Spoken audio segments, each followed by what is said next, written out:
Tonight, authorities are going after Anonymous, the group responsible for Operation Payback, which temporarily crippled the websites of MasterCard, Visa, and PayPal after those companies cut off financial services to WikiLeaks. 5 people have been arrested in the UK. And yesterday, the FBI executed 40 search warrants across the U.S. as part of their ongoing investigation into who's responsible for the DDoS attacks. Now, the FBI hasn't said whether anyone in the U.S. has been arrested, but they did confirm that there is a link with the arrests in Britain. And they said that if people are charged here in the U.S., those people could face up to 10 years in prison. So a transatlantic operation is now going after the hacktivists. But will it stop them? Joining me to discuss it is a source within Anonymous.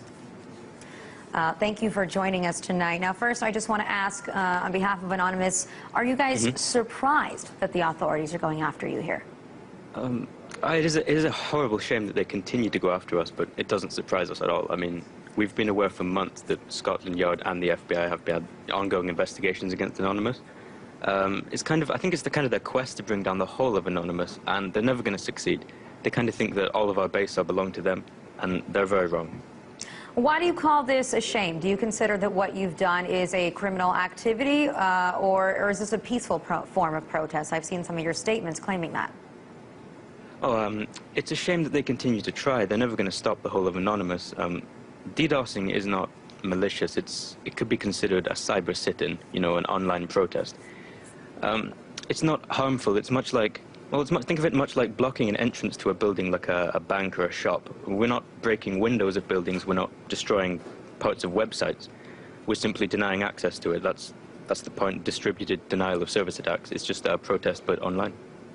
Now, it seems like there's an international effort going on between the UK and the US, and I know that you guys wrote out a statement for the British government. Do you have anything to say for the US government now that you know that they're working together on this one? At the moment, I can't speak for the whole of Anonymous, but we do not have a current US government press release. It might change, so we just say keep your eyes peeled on the internet.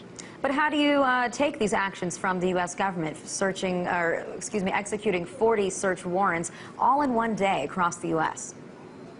Oh, we're taking it quite well. We're trying to find out who it is. We're trying to support people. It is a pain. Again, we're not worried that they're going to catch all of us. Hold on, sorry. My connection is giving me issues.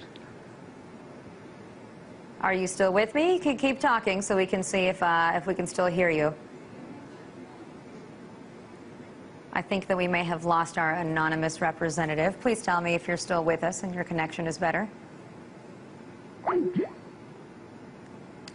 I think that we may have lost him there. I think we're trying to redial, but 40 search warrants, like I said, were served yesterday by the FBI across the U.S., and they said that they haven't yet arrested anybody, but these people could face up to 10 years in jail. Now, if you remember, we've spoken to officials from Anonymous, or representatives, excuse me, a number of times on this show, especially after the first time that they decided to go after the websites of MasterCard and Visa in response to WikiLeaks. And Anonymous also has come out recently in support of what's going on in Egypt. They say, they even wrote a letter saying that this is a warning to the Egyptian government. They are not about censorship. As you know, the Egyptian government, as we spoke tonight, shut down the internet. They also shut down all cell phone communications.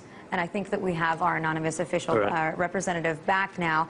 Since I was speaking about it, I was just mentioning that Anonymous released a statement in which you also were supporting what's going on in Egypt right now. Is that correct? Yes, we're supporting firstly, sorry for my connection there. Yes, we're supporting the protesters in Egypt.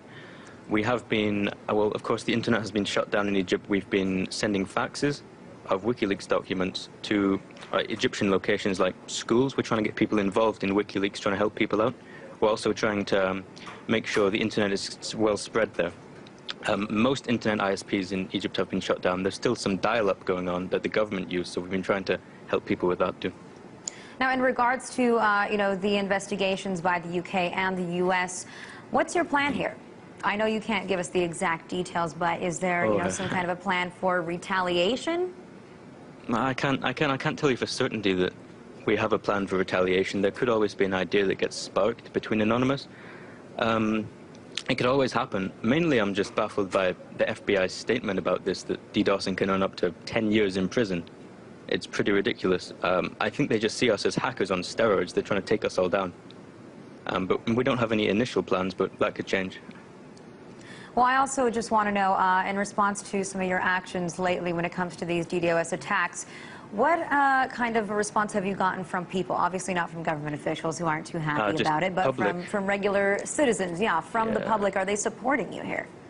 I'm in lesbians with this question, definitely. We've got such a large influx of positive support from everyone.